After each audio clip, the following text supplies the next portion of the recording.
Morning, all. All right, so some news of the day to start things off today, and there'll be more news later. There's lots of guys that are going to be on waivers, that kind of thing. So it's going to be one of those days with multiple news boards. Starting at the top of the board today with Connor Geekie. So Geekie last night was involved in an altercation. He got involved in that during a legal line change. So he did not jump off the bench. If you jump off the bench to join an altercation, not on a line change, you can look at, a 10 games plus a suspension. In this case, since it was on a legal line change and he joins the altercation, it's probably going to be a game or two. So we'll see how many games he gets. But Connor Geekie probably did a good job last night of endearing himself to his teammates and to his coach as well. Geekie's had a good preseason too, so absolutely should be in the lineup for the Tampa Bay Lightning a week from now. Injury news on the board as well. Panarin, lower body injury. He's considered day to day.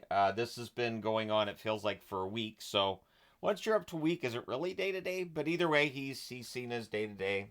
We'll see if he's good to go for opening night in the regular season. My guess is that's what they're taking their time with him.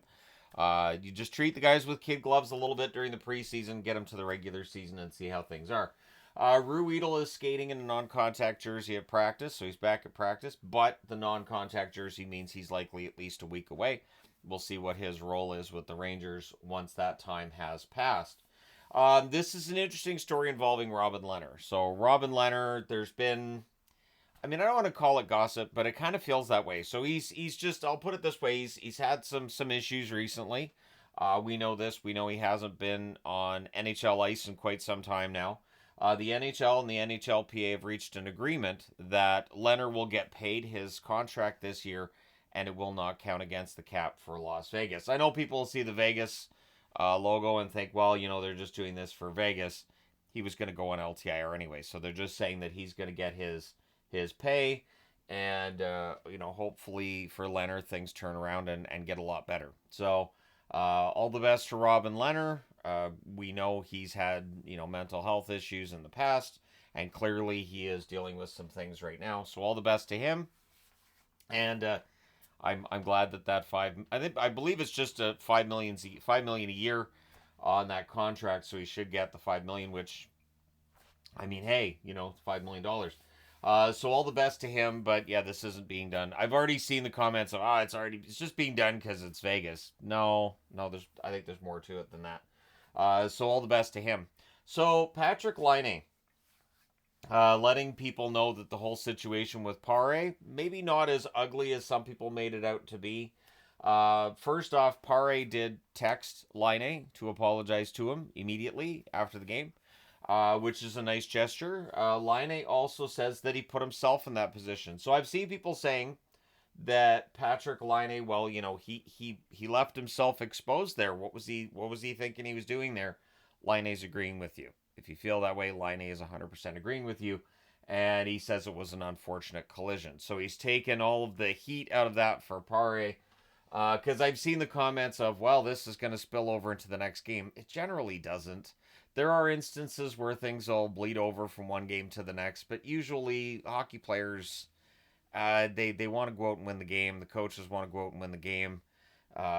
Whatever happened in the last game can usually be pushed aside, especially if, as in this case, Pare's not going to end up being on the Toronto Maple Leafs in all likelihood. So Laine saying, it could have been a lot worse, and so he's just focusing on getting himself back into the lineup as soon as possible, and definitely I think has put out that fire, if there was any fire there, between the Habs and the Leafs, and I don't think this situation was going to bleed over into their next game. Some stats from last night. Jonathan Marchessault had 2 goals in a 6-4 win against the Canes. Parrots was starting for Carolina, but again, it doesn't really matter who is or isn't in the lineup. I just focus on the stats of the individual players, which in Winnipeg's case is Vilardi, who had 3 assists in a 5-2 win against Calgary. We know Vilardi's a good goal scorer. If the assists go through the roof this year, he could be a great guy to have in fantasy. The tricky part being he has to stay in the lineup the whole season, but if he does, if the assists are up there and if he can keep scoring at about a 30-goal rate, he could be a good one to have. Kyler Yamamoto, still on a PTO, right? Well, he had a goal last night in a 5-2 loss for Utah against the Ducks. So Yamamoto's doing what he has to do to try to earn a contract. We are seeing some releases going on. I'm sure we'll see others during today as well as we get closer and closer to the start of the season. But Yamamoto trying to make things difficult for Utah. Leo Carlson had a goal and 2 assists in that game against Utah. Lucas Dostal had 35 saves on 37 shots. As I've been saying lately, Dostal was the number one goalie in Anaheim by the end of the season. And I really think that regardless of however Gibson was feeling, Dostal, I still think it's the starter for Anaheim this season. He's a very good young goaltender. Shane Wright had 2 goals and a 6-2 win against the Oilers last night. And Riker Evans had 2 assists in that game as well. So those are 2 young players that Seattle's counting on to take that next step this year. If Shane Wright can score at a good pace this year and stay in the lineup for the full season, and he should be in the lineup for the full season this year, could be a real boost to that Seattle attack that had its struggles this past season. Bellemare, a veteran trying to catch on with the Colorado Avalanche. He has been released from his PTO. And for Bellemare, I mean, at this point in time, he's been in the NHL a long time. He's an older player, so yeah, we'll see if he catches on somewhere else. Some of these guys who are released from PTOs may very well end up getting signed to either AHL contracts or maybe they end up getting an NHL contract later in the season when injuries are taking place and all that. So we'll see where Bellemare lands or if this is the end of the line for him at this point. And for Boston, Poitras is considered day-to-day with an undisclosed injury. Matthew Poitras being healthy would be great for Boston because he had a really strong start this past season. And if he could mirror that this season, that'd be great. So hopefully Poitras is fine. Hopefully it is just day-to-day. But again, during the preseason, we don't get a whole lot of information. And I can't wait till the regular season when we get even less.